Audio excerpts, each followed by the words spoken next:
Start. परिच्छेद. देशातील सर्वसामान्यांना अर्थसंकल्पाकडून काय अपेक्षा असतात? विविध प्रकारचे कर कमी व्हावेत, सरकारी योजनांपासून मिळणारे लाभ वाढावेत, मुलाबाळांना रोजगार मिळावेत, शेतकऱ्यांना पिकांसाठी किमान आधारभूत किमती मिळाव्यात, महिलांना प्रगतीचा वाढीव अवकाश मिळावा इत्यादी.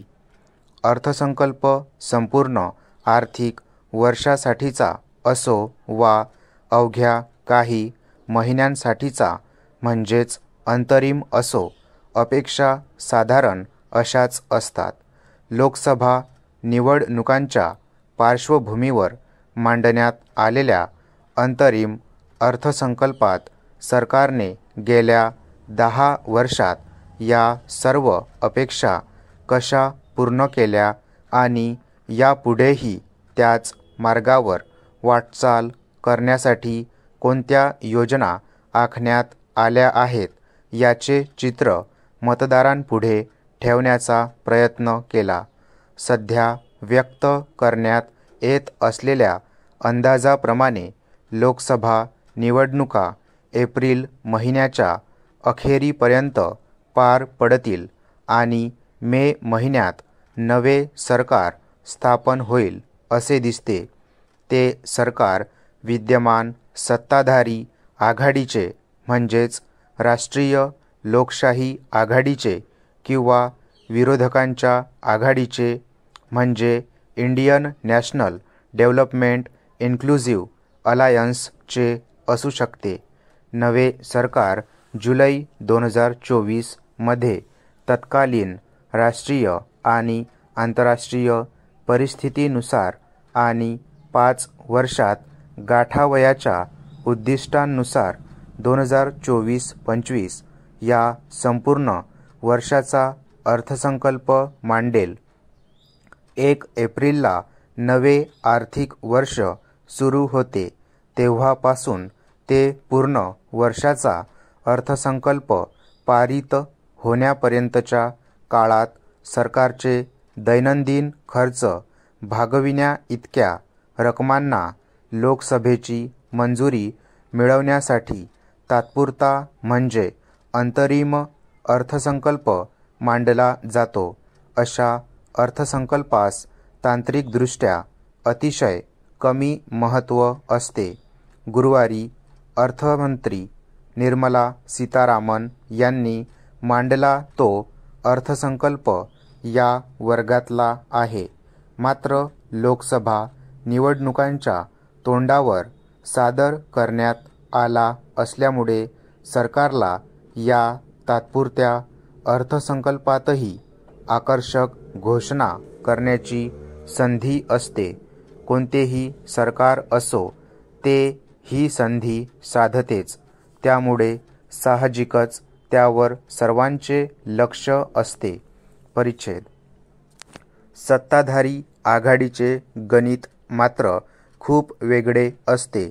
लोकसभेच्या भरपूर जागा मिळाल्या म्हणजे राज्यसभा आपलीच, अनेक राज्यांवर सत्ता आपलीच, देशाचे विस्तृत मंत्रिमंडळ, 150च्या आसपास राजदूत, 200च्या आसपास कुलगुरू, सार्वजनिक उपक्रमामध्ये हजारो संचालक, 30 ते 35 राज्यपाल, केंद्रीय संस्थांचे अध्यक्ष, संरक्षण दलाचे प्रमुख इत्यादी नेमण्याचे अमर्याद अधिकार, देशाच्या संपत्तीचे वाटप करण्याचे अधिकार हे सर्व लोकसभेतील बहुमतानेच प्राप्त होतात.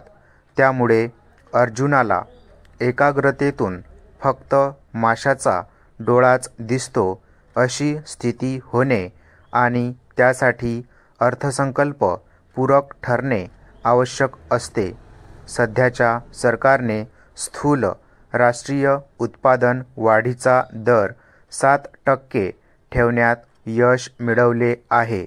आंतरराष्ट्रीय नाणेनिधीच्या ताज्या अंदाजाप्रमाणे भारताचा वृद्धिदर 2023-24 मध्ये 6.7% आणि पुढील वर्षी 2024-25 मध्ये 6.5% असू शकेल व ती जगातील सर्वोच्च वृद्धी दराची अर्थव्यवस्था असेल. परिच्छेद सरकारने असेही म्हटले आहे की 3 वर्षात 2027-28 पर्यंत ही अर्थव्यवस्था $5 ट्रिलियन पर्यंत आणि 2030 पर्यंत $7 ट्रिलियन पर्यंत पोहोचून भारत हा अमेरिका व चीन नंतर तिसऱ्या क्रमांकावर राहील.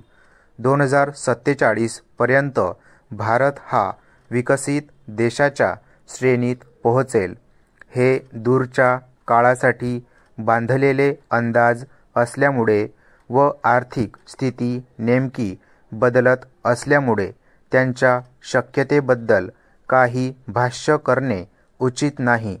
परंतु त्या घोषणांचा राजकीय मतितार्थ असा निघतो की हा विकास साधण्यासाठी जनतेने सत्ताधारी आघाडीला सतत निवडून द्यावे. अर्थशास्त्रज्ञांकडून जी विविध विश्लेषणे उपलब्ध होत आहेत त्यातून वास्तव दृश्य स्वच्छपणे समोर येऊ लागले आहे. त्यातील काही पुढीलप्रमाणे आहेत. UPAच्या 2004 ते 14 या 10 वर्षांपैकी आर्थिक उलथापालथीची 2007 ते 2009 ही 2 वर्षे व NDAच्या 10 वर्षापैकी कोरोनाच्या जागतिक साथीची 2020 ते 22 ही 2 वर्षे वगळता दोन्ही सरकारात प्रतिवर्ष वृद्धिदर 7.2% होता. 2014 ते 24 या काळात व्यक्तिगत उत्पन्नातील विषमता पराकोटीची वाढली आहे. गेल्या 5 वर्षात ग्रामीण क्षेत्रात वास्तविक मजुरी दर घटले आहेत. त्यामुळे देश पातळीवर उपभोग वाढीचा अपुरा दर उत्पादन वाढीला चालना देणारा नाही. भाजप सरकारच्या कार्यकाळात कोविड नंतरच्या वाटचालीचा विचार करता मुळात श्रीमंत असणारे अधिक श्रीमंत होत आहेत आणि गरीब खरोखरच अधिक गरीब होत आहेत का असा प्रश्न उपस्थित झाला आहे. सरकारने 80 कोटी लोकांना 5 वर्ष धान्य मोफत देण्याची घोषणा केली आहे. त्यामुळे विषमता व विकास याबद्दल चिंता व्यक्त करावी अशीच सद्यस्थिती आहे. NDAच्या 10 वर्षांच्या सत्ताकाळात सार्वजनिक कर्ज सुमारे 3 पटींनी वाढले आहे. सार्वजनिक कर्जाचे राष्ट्रीय उत्पन्नाशी प्रमाण 2005-06 मध्ये 81% होते. ते 2021-22 मध्ये 84% गेले. त्यामुळे सरकारने खर्चावर नियंत्रण आणण्याची सूचना अनेक विभागांना केली आहे. काही अर्थशास्त्रज्ञांनी तर UPA व NDA सरकारांच्या समान विकास प्रारूपावर टीका करून त्यात बदल व्हावा असेही सुचविले आहे. अर्थमंत्र्यांनी त्यांच्या अर्थसंकल्पीय भाषणात 2014 पासून सरकारने आणलेल्या सर्व योजनांचा आढावा घेतला. भाजपच्या सरकारने 25 कोटी लोकांना गरिबीतून वर काढले. मोठ्या प्रमाणावर रोजगार पुरविले. शेतमालास किमान आधारभूत भाव दिला. 38 लाख गरिबांच्या बँक खात्यात पैसे टाकले असे अनेक दावे केले. सरकार म्हणून आम्ही विषमता दूर करत आहोत. सामाजिक न्याय प्रस्थापित केला आहे असेही अर्थमंत्र्यांनी सांगितले. स्टॉप.